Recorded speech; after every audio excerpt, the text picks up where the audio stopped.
Hey, are you looking to paint some metal flake, some kind of metallics? Maybe you're looking at doing a pigment powder to get that pearl effect. I just picked up from Eye Candy this Macaw blue-green micro powder. I'm really excited to be able to mix that into this paint that I've got right here and lay it down on this dingy golf cart body that you can see. So this originally started off as a white golf cart. I thought it was going to look cool if I painted it British Racing Green. However, it did not come out looking that great. So wet sanded that back down. Now I'm going to get ready to spray this powder on top. We'll give it a little bit of a change in color, a little bit of a color shift. Now I'm putting this into Summit 2K Clear. I better not shake it up too much because you're not supposed to shake it. So this is their urethane clear coat. We will be mixing that clear coat today with some urethane reducer from Summit and the urethane activator. So I chose mid-temp because we're right around 68 degrees today. So that is going to work perfect for us. I'm going to be spraying all of this out of the purple gun from Harbor Freight. Some may say it's the best $15 that you can spend. That'll be up to you. And we will be using their cup system today as well. That way we can just reduce some of the cleanup time and some of the mess. So follow along. Let's get this paint laid out and see what it looks like. So first thing we're going to do is get this British Racing Green out of the way. We're not going to be needing that. And then I do want to talk about our mix ratio. This is a 4:1 ratio. So that is going to be 4 parts of our paint to 1 part of our clear and then 1 part of our reducer. So we've got our reducer, we've got our activator, and we have our clear here that we're going to use. Now, the powder, we're going to measure out a little bit differently. I don't have a scale to measure it, so we're just going to do some sampling. Now, you can mix this in these little containers from Home Depot. You can see they have a 4:1 setting on them, and they have a 4:1. So there are different ways that you can do this. You don't necessarily have to use these cups by any means. Matter of fact, the last time I painted, these cups were exactly what I used, but I just wanted to upgrade a little bit for myself on this job. So you can see this does have 4:1 written on it. So we are going to go ahead and get this measured out. Now they say not to shake your clear coat. You're only supposed to stir it. So let's get these shipping tabs popped off the top.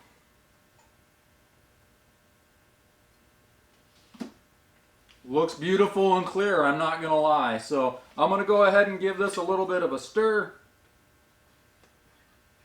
Now I do recommend that you wear a respirator when working with this. I do have my respirator sitting right off the camera. When I get ready to spray, I will have my respirator on.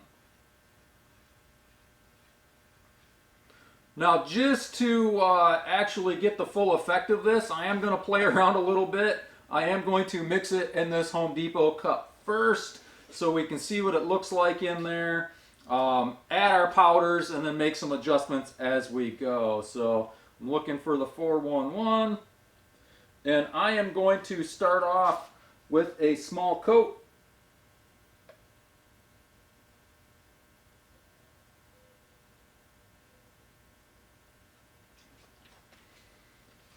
And I'm going to turn this over to this other camera so you can see we do have our 4:1 here, and I filled this one right here. Now I need to take my reducer and my activator up to the next level of 1 that is on there.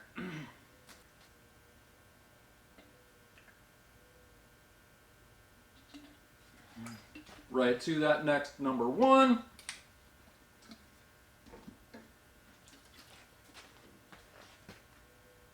Like I said, I'm using medium activator today due to the temp. You want to make sure you choose the right activator and the right reducer for the temp of your product. So we're getting into it now, gentlemen, ladies and gentlemen, boys and girls.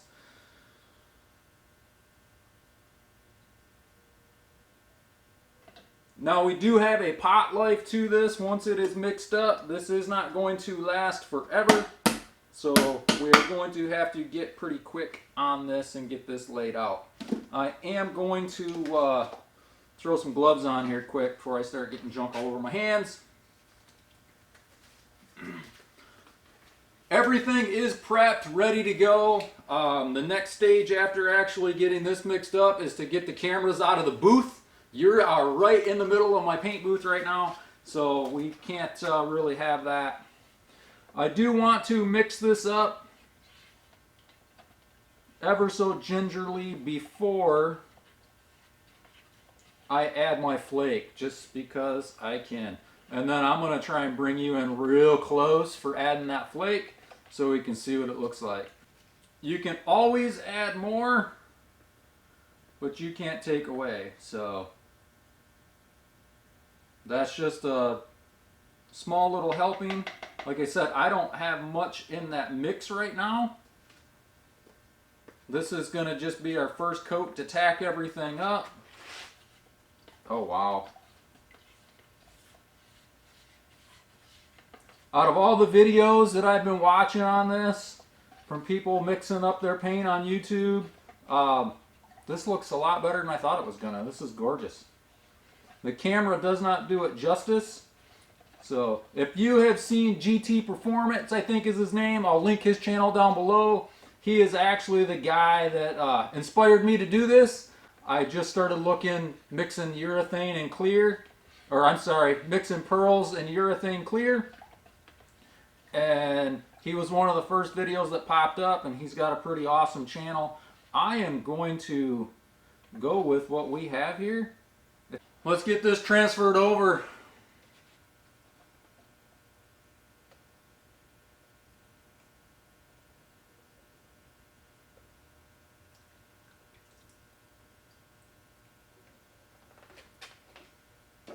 Now I will say what they do say to do is make sure you keep your gun moving.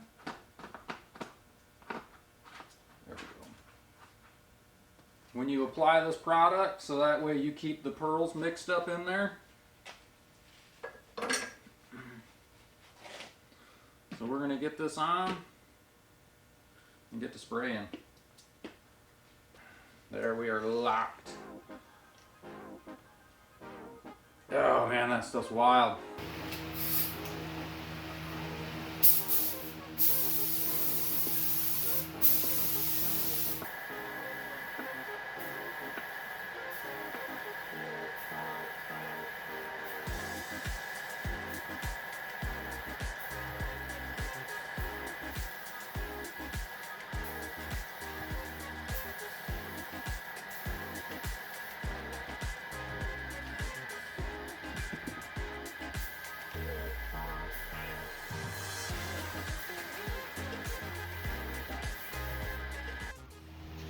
All right, just got done laying essentially the first coat. I put a tack coat down real fast. This will be my first heavy coat. Let's take a look.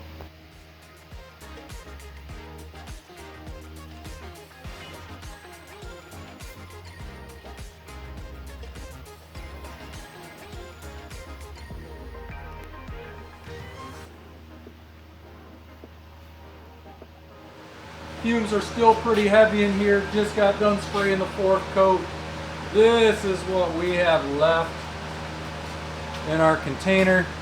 About 125 milliliters or so. If the camera will focus on that or not, so that will be determined. Almost tried to spray that on a little bit more, but the finish came out really good the way it was. Purple gun from Harbor Freight worked great. I will let this flash off and bring you around to see it. Meanwhile, I'm going to get all this stuff cleaned up. Oh, real quick, I did not use all of the blue Macaw. There is probably about 5 grams left, so I probably run 20 grams of that blue Macaw in that 1 quart of finish. But I really like the way it turned out, going over top of that British racing green that was previously there. Hey, all right gang, finally got this project wrapped up. Let's zoom in, take a close look and see how it turned out. And if you've made it this far, don't forget to like and subscribe.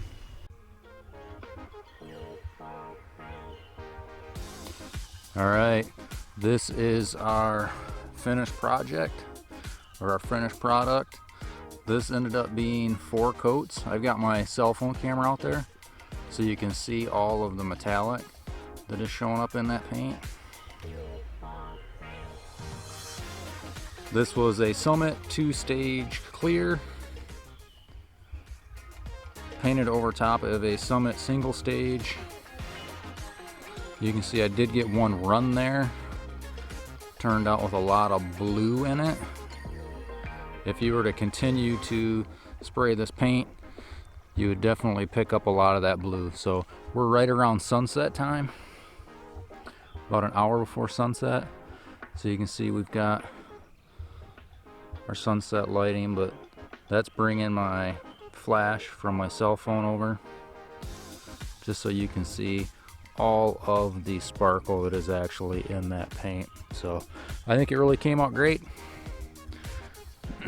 I would highly recommend it if you were interested. It actually was a lot easier to do than I would have thought it would have been.